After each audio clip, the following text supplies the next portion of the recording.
This episode of PediaCast is brought to you by Nationwide Children's Hospital.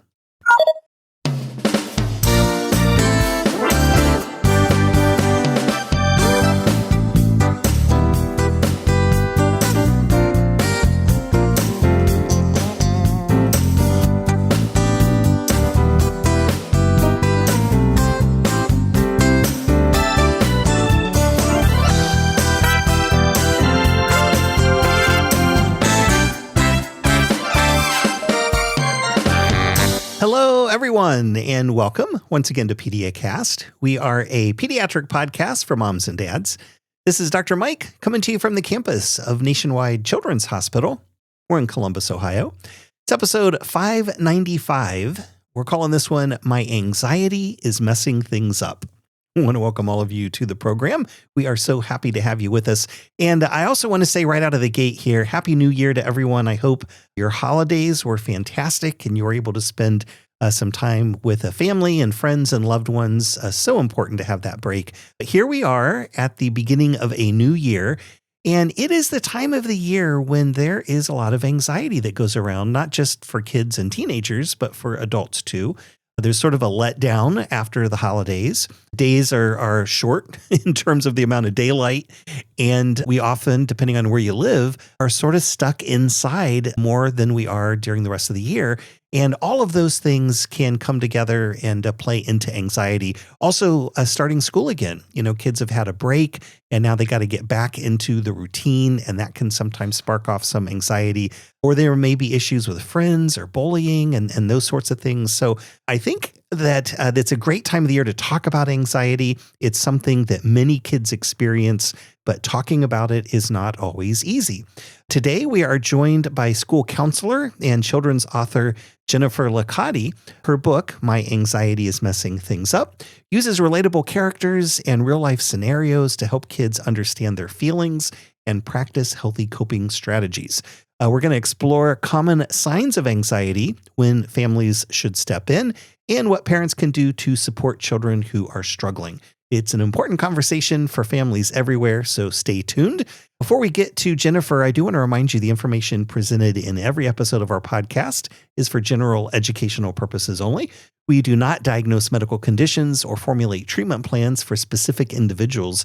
If you're concerned about your child's health, be sure to call your healthcare provider.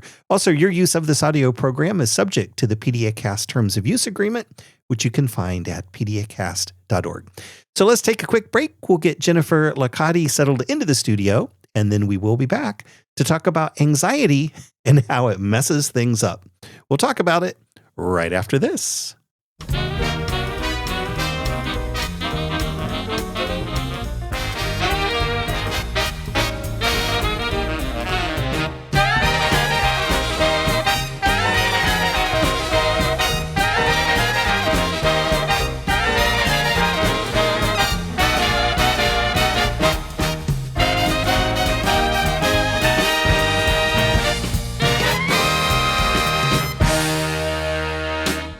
Jennifer Licate is an elementary and secondary school counselor with over a decade of experience helping children and preteens through challenging times. She is also an award-winning author. Her books focus on topics such as anxiety and friendship issues geared toward children ages 9 through 13. She's here to talk about friendship, anxiety, and her book, My Anxiety is Messing Things Up. Before we embark on the conversation, let's offer a warm PediaCast welcome to our guest, Jennifer Licate. Thank you for visiting the studio today. Thank you so much for having me. I'm excited to talk with you. Yeah, I am excited too. This is such an important topic for parents, and especially here in the new year. You know, there is a lot of anxiety as kids are going back to school after having had some great time off and hopefully some fun family times. But it can, getting back to the norm can create anxiety. And so I was wondering what exactly inspired you to create a children's book that addresses anxiety, and in particular with story and characters? Well, had the idea to write this book when I was working as a high school counselor. So as a high school counselor, I was running a small counseling group for students that were struggling with anxiety. And in my group, I primarily had ninth grade students. And I planned a lot of activities for them. So we would have activities and discussion questions during each group counseling session. And it was really great because I had a really engaging, almost model group member who was really comfortable sharing and being vulnerable. And she set the tone for the group, allowing other students to feel comfortable sharing too, because they saw her example. But I thought to myself, if I didn't have someone like this, it would be challenging to get students. Some of the students I didn't know because they weren't students on my caseload. So it would be challenging to get students to feel comfortable talking about such a sensitive topic like anxiety or any mental health subject. So I wrote this book because I thought this book, it's written in a quick read chapter format. So you can read a chapter per group session or you can read it all at one time. But I thought it would be great to read a chapter at a time and then have discussion questions and activities afterwards so that the students, if they're not quite comfortable talking about themselves and sharing their own experiences, they can talk about their experiences through what they're seeing in the story characters and learn about themselves and learn about strategies in that way before they're really comfortable opening up and sharing. Yeah. So I thought it would be a really fun and engaging way for them to learn about a serious and complex topic like anxiety. Yeah. Yeah. Absolutely. I know schools cover anxiety, like in health class, for example, that may get discussed when kids have one-on-one meetings with school counselors. But when it is addressed, it's often done through textbooks, which, explain what anxiety is and what you can do for it, that sort of thing. Right. How is it that the story aspect of your book compared to, just a textbook, how are stories better received by students? I've always found that students really like to be read to. When I first started working as a school counselor, I thought it would only be little kids, like maybe through third grade. But when I first worked as an elementary school counselor, I would go into sixth grade classrooms and read stories, and the kids really loved it. So I think it's very easy to immerse yourself in a story like any reader does. And then they're learning about a topic that's very important and very valuable for them to know about in a way that they're really connecting with the characters and rooting for the characters too, because so much of mental health is knowing that there's hope and knowing that there's strategies they can use or there's changes they can make their situation better. So they see all that through the character as opposed to how a normal curriculum is taught and it's this point, then this point, then this point, then these are the strategies, then this is what you do if it becomes, very pervasive and serious. And I wanted it to be more engaging and more relatable to children as opposed to just kind of speaking at them, but letting them really get involved with the characters and root for the characters through the story. Yeah. Yeah. And I think too, when it's presented as just this is what anxiety is, and this is how common it is, and this is what you can do for it, it almost makes it seem like anxiety is wrong and like we need to Yes, do something. But when you do it in the form of a story, it lets students know they're not alone, that there are a lot of other people, that this is a normal feeling that a lot of people have, and explains what it is and why it's there and again what you can do about it, but not in a this is bad, almost like this is a common experience with a I story. agree. I agree with that. It makes it feel kind of scary when you present it as, okay, here's what anxiety is. And, watch out for this, where it's like, it's really part of the normal human experience to feel anxiety in certain situations.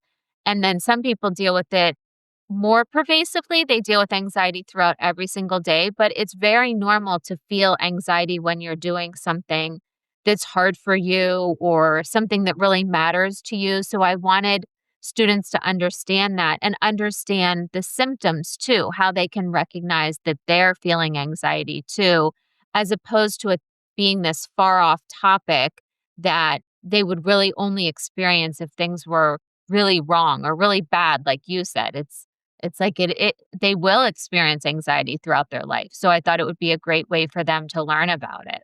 Yeah, yeah, absolutely. What are some of the most common signs of anxiety, especially that parents may want to be on the lookout for? We've discussed on this podcast many times that it's important for parents to have open lines of communication with their kids and to be able to talk about anything really from an early age. Yes. Anxiety may not be on the forefront of people's minds unless you're specifically thinking about it. So, what are Right. some signs in kids that may let a parent know that anxiety may be at play in their life?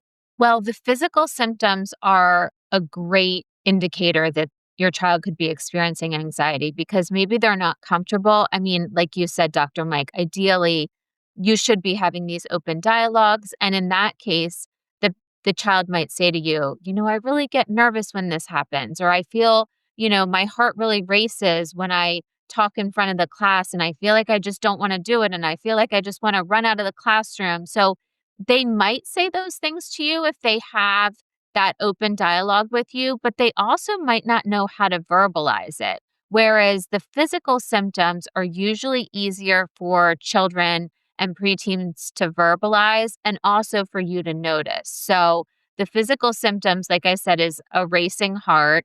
And if you have little kids, you can ask them about if it feels like their heart's beating really fast, an upset stomach. So that could be either just butterflies in their stomach. It could lead to digestive issues. Sleeplessness is a really big indicator if children are having trouble falling asleep because their minds are just racing and they're having trouble letting go of their thoughts at the end of every day so that they can't get to sleep.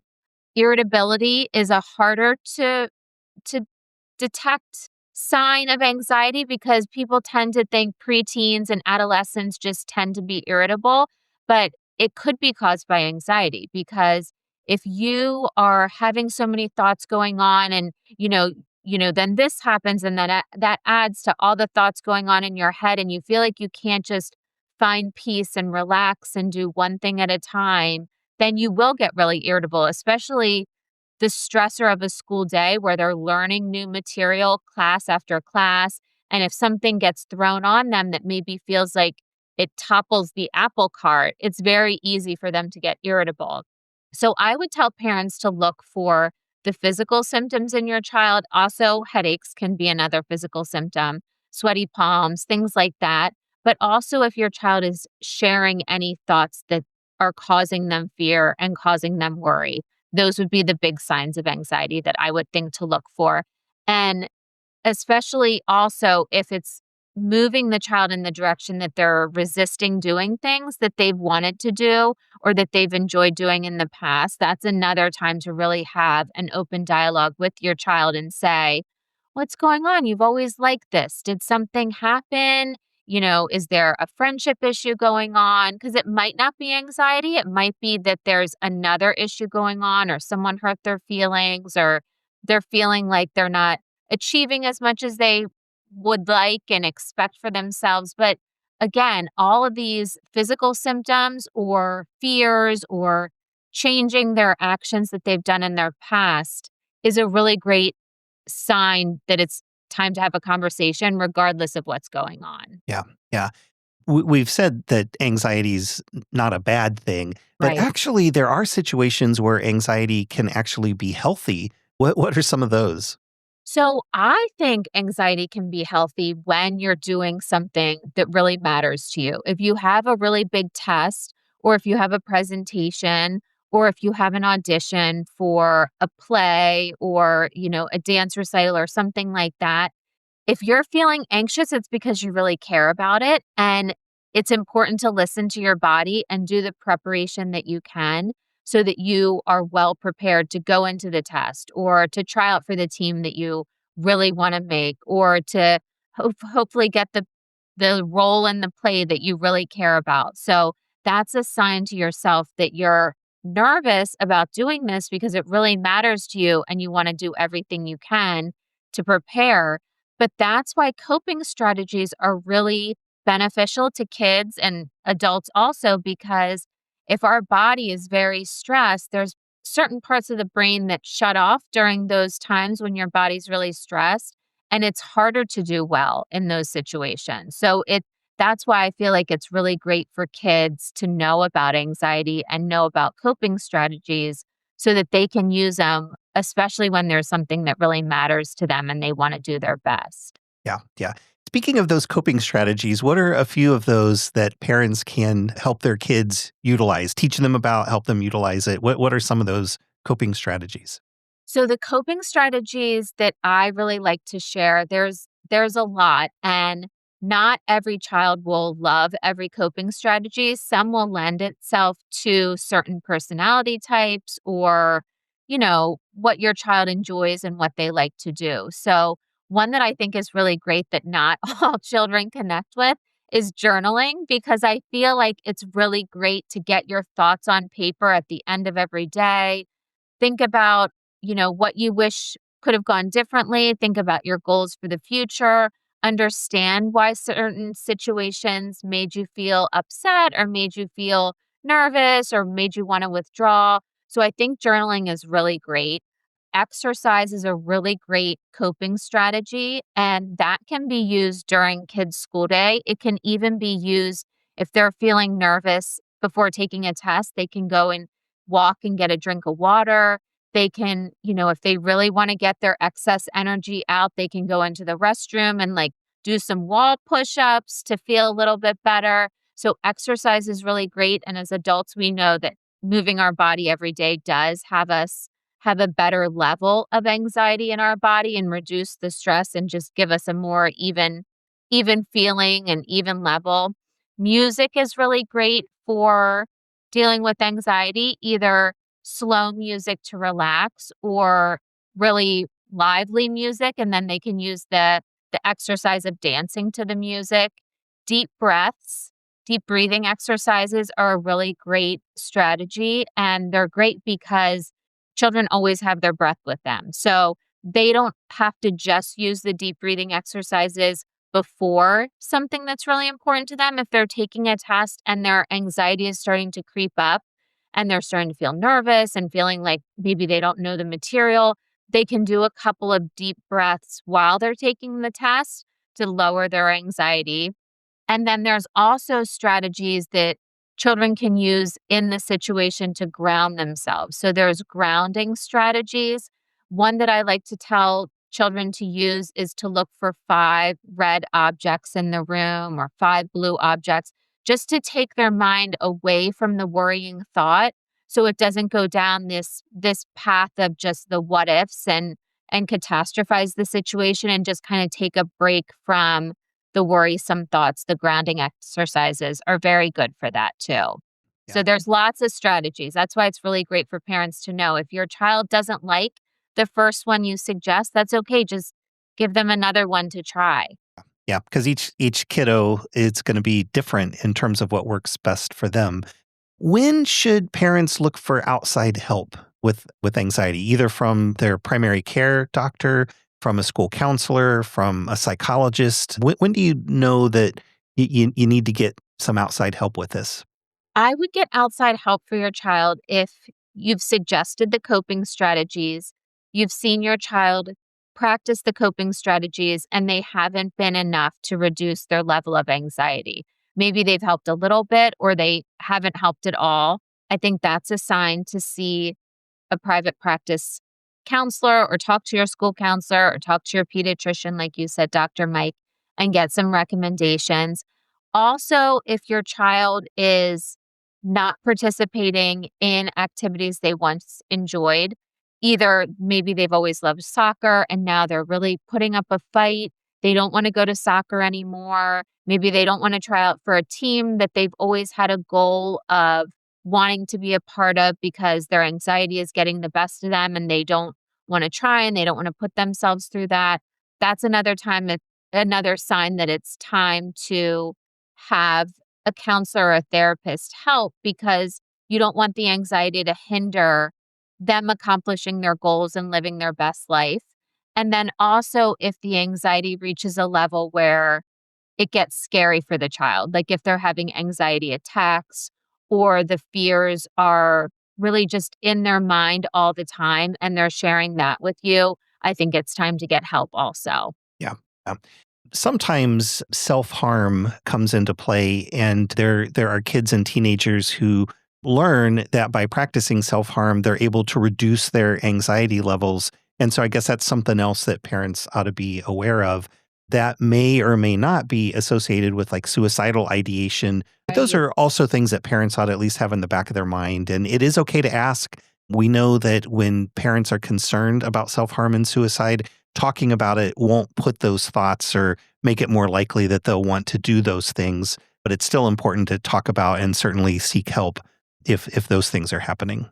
That's a really great point, Dr. Mike, because the self harm is always a sign that it's time to seek some assistance for helping your child. Because, like you said, they are sometimes related to suicidal ideation. Not always, but they're definitely a sign that your child is struggling and needs some intervention. Yeah, yeah.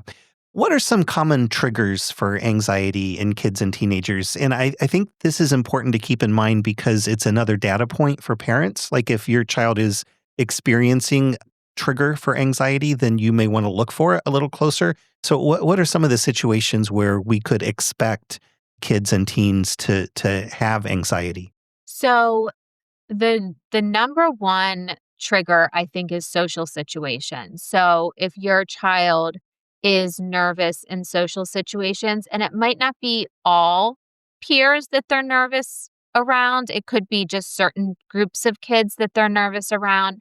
That can be a trigger for anxiety. It can be a trigger to talk in front of the class and be in front of the class. And this is another opportunity to reach out to the school counselor because as your child works through that, there might be some assistance that the school could offer. Maybe your child could do the presentation just in front of the teacher. Maybe there is an alternate assignment that your child could do. So that's why it's really great to know what your child's triggers are so that you can help and reach out for assistance. Academics and tests are another big trigger for children because they want to do well. And this is a measure of how well they're doing. And then they also compare how they do against their peers, which we wish they wouldn't do, but they continue to do it. And sometimes it is tied into how they feel about themselves, how they do on the tests. Children sometimes have fears about medical concerns. Sometimes a child will have a choking incident and then be fearful about eating certain types of foods. So there unfortunately is so many different triggers for anxiety, but the big ones I would look out for in children is related to performance. So either performance in front of the classroom, performance on tests, performance if maybe they don't associate their self-worth and their self-value with how they do academically. Maybe they relate it to how they perform, in their art or on a sports team. It could be the anxiety could be related to that performance. So those are the main ones. And then sometimes children also have anxiety about their family member being hurt, but that's usually triggered by something. So you would be more aware of that as a family, but those are the main ones. Yeah, yeah. And I'll say that kids who experience anxiety, the vast majority of them do have triggers that you could hopefully identify and help them with coping strategies. There are situations though where there may not be a trigger and Right. generalized anxiety is a medical condition in and of itself. And then there are other medical conditions that could cause symptoms that are similar. Hyperthyroidism, for example, comes to mind, and there are others as well. So, if you're not finding triggers, but your child is experiencing those sort of symptoms, it is a good idea to talk to their doctor and see if you need to explore other things that could be happening. Now, when parents do go to talk to their kids about anxiety, a lot of kids are going to just say, "Oh no, I'm fine. I'm fine." Right. How can parents help their children open up about the anxiety they're experiencing? I like to tell parents to have data points to say, like, well, you've said that you have trouble falling asleep every night. So why do you feel like you're having trouble? If you don't have worrisome thoughts, what else do you think is going on? Is there a way we can help you? Can we help you have a better, more relaxing nighttime routine? Should you maybe go to bed earlier? Is there, like a special calming drink you want? So, as a parent, if they say no initially, I would keep the conversation going because that's an opportunity for them to share with you what it could be. If it's not anxiety, maybe it's something different. So I think it's really important to continue the conversation when they do say, no, it's not anxiety, I'm fine. And just use information you've seen and say, well, I've seen you do this, and that can sometimes be a symptom of anxiety. Is that how you're feeling? Parents oftentimes feel anxious themselves. Do you think that that's something that they should talk about with their kids? Like, hey, I'm feeling anxious and this is why. Or is it better to, I don't know, for parents to feel like they've got it together? Yes, I think it's very important for parents to model that they have ups and downs too. They don't have everything figured out. There's certain situations that they're nervous about and they want to do really well at work. And, oh, I have this big presentation. I'm really hoping it goes well. And then when it comes home, when they come home from work that day, they can say to their child, oh, I had my presentation. I prepared for so long and I'm so happy it went well. I was nervous, but I worked through it and it went well. So that positive modeling of the range of human emotion, I think is so beneficial for children because we're all trying to do our best. And I think it's great for kids to see their parents trying to do their best instead of feeling like their parents have it all figured out and that at some age they're going to have it all figured out and nothing's going to make them nervous and situations aren't going to make them anxious. I mean, even traveling sometimes that can make people anxious. So saying things like, okay, I want to make sure we're getting this information right. I don't want us to miss the train or the bus. So, okay, so we have to leave at this time. Any of those any of those situations that you can model for your children where you have to plan too. It doesn't just instinctively come to you. Oh, we're leaving we're leaving this time.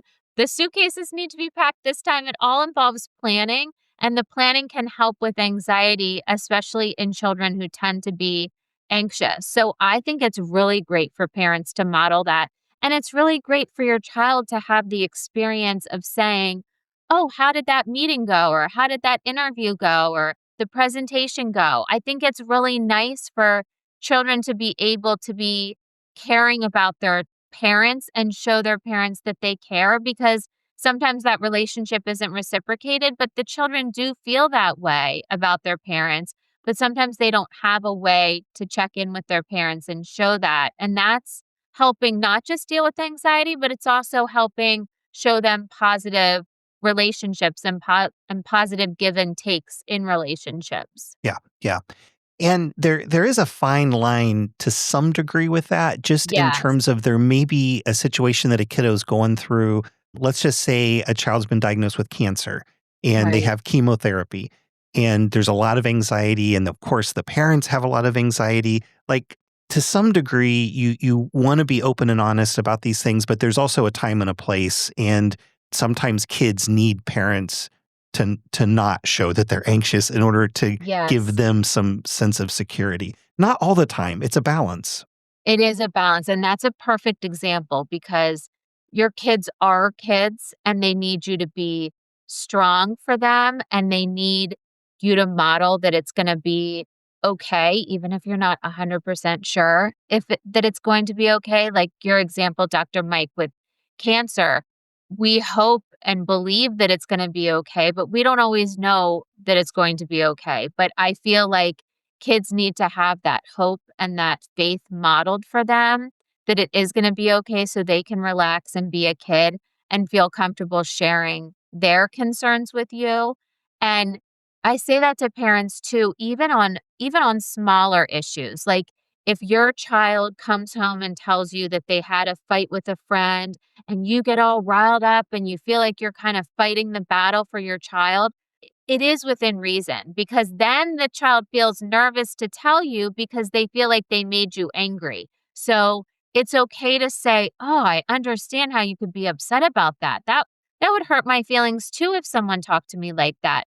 But to go to this level of extreme emotions or when extreme situations are going on, like someone has cancer, it is important for you to be the strength for your child and model how to positively deal with these situations. Yeah. So that's a really great point. I love that point, Dr. Mike. Oh, thank you. You're Um, welcome. this time of year is particularly hard for lots of folks, not just kids and teens, but adults as well. We're past the holidays. Right. The amount of daylight is shorter. Depending on where you live, it may be more difficult to get outside and be active.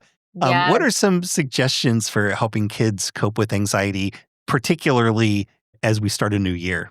As we start a new year, you're right. There are the winter blues. We talk about it all the time. So the mental health issues are sometimes in the rise in the winter months because it is easier to feel isolated when we can't get outside. And I live in Pennsylvania, so we can't get outside. It gets very chilly. This has been a cold winter. So, creating some fun for your child, planning activities that take advantage of the season, going ice skating, going sledding, getting outside and taking your dog for a walk, even though it's chilly. Make the walk 10 or 15 minutes and, joke about how cold it is. Just get your child active and moving. I feel like when children are isolated and just go up into their room and are on their iPad or their devices and are just isolating themselves, that's when they can feel lonely and it can make the mental health concerns become even more severe for them. But if you're checking in with your child and planning activities and asking them how their day was, no, I wanna say no one really likes the cold months. I know that some people do, but I feel like it's a minority, so tell your child that, as soon as we're gonna turn around, it's gonna be March, and we're gonna be feeling better, and the weather's gonna break, and it's gonna feel better. So, I think just, again, being honest with your child, checking in with your child, talking to your child, and planning activities for them. If they're not someone who's active, then plan things as a family and even cozy activities like watching a movie together or, anything like that, just to keep them active and keep them engaged with you and with their peers. Yeah, yeah, so important. Let's turn our attention to your book, My Anxiety is Messing Things Up, which we said is a story that hopefully kids and young teens can relate to. How can families use this book to spark meaningful conversations? You can read this book with your child, or you can have your child read it on their own and you've read it on your own and talk about it after. It's a really great starting point, especially we talked about how it sometimes does take a little while for parents to figure out if your child needs to see a counselor or a therapist outside of school. So, this can be a great first step to teach your child about what anxiety is, some of the physical symptoms, so that your child can look for them in themselves and start to recognize, oh, this is why I have this concern, or this is why my stomach, is fluttering before the test, or this is, why my hands are sweaty before giving a presentation. So it teaches them about their physical symptoms of anxiety, what anxiety is, and also coping strategies. So it's a really great first step. And there's also teacher and counselor activity guides. If you are not sure how to have the conversation with your child, it gives some questions you can ask to your child just to spark conversation and relate to how your child would deal with the situation if they were in that situation. Because that's what's really great, is to prepare your child for what happens if they go into school and a situation like this happens, so that they're prepared ahead of time and can think through possible solutions ahead of time, so that they're not in that situation where something happens and they just get really nervous and either choose a bad way to respond or are not sure how to respond at all and don't respond. Is the parents' guide or the teachers and counselors' guide, is that a part of the book or is that a separate publication? That's a separate publication. So, Okay. but you can, so the storybook, the chapter book has just the story, but it has a lot of illustration. So it has a lot of color illustrations. If parents are really interested in having the activities and the discussion questions, and that's their primary thing they're looking for, then they can just get the teacher and counselor activity guide. It has the story and the discussion questions and activities, but not the illustrations. So you know your child, and if you want to just read the story to them, then you can get the teacher and counselor activity guide, and that reads the story, and then you can read the story to them and ask the discussion questions and activities. Yeah, perfect. And we will put links to both the book itself and to the teacher, counselor, parent guide along with it. So folks can find those in the show notes over at PediaCast.org. This is episode 595. Just look for the show notes and we will have links. We're also going to have links to a site on data and statistics on children's mental health from the CDC, just so folks, if you want to learn more about anxiety and how common it is, you can check out that link. And then your personal website, Stories by Jennifer, we'll put a link in the show notes to that as well.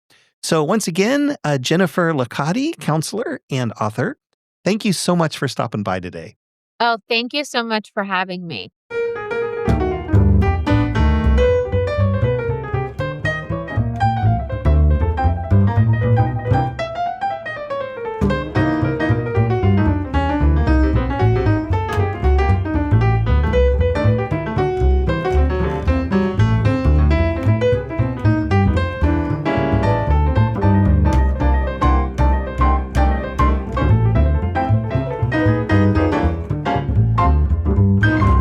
We are back with just enough time to say thanks once again to all of you for taking time out of your day and making PediaCast a part of it. We really do appreciate your support.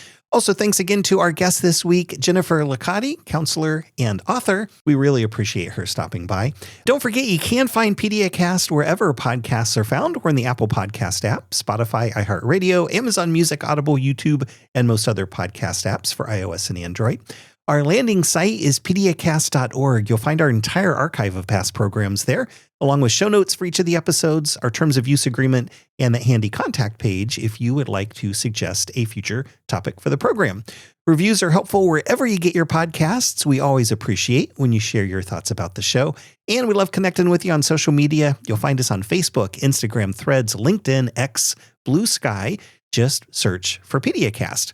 If you are a healthcare provider, we do have a podcast for you as well. It's called PediaCast CME. That stands for Continuing Medical Education. It is similar to this program. We turn the science up a couple notches and offer free Category 1 Continuing Medical Education credit for those who listen.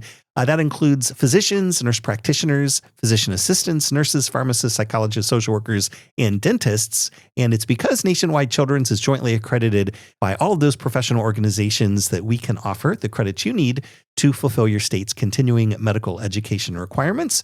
Shows and details are available at the landing site for that program, PediaCastCME.org. You can also listen wherever podcasts are found. Simply search for PediaCast CME. And if you are a medical faculty member, we have a podcast for you. It's called FameCast. It is a faculty development podcast from the Center for Faculty Advancement, Mentoring, and Engagement at The Ohio State University College of Medicine. And you can find FameCast at famecast.org and wherever podcasts are found by searching for FameCast.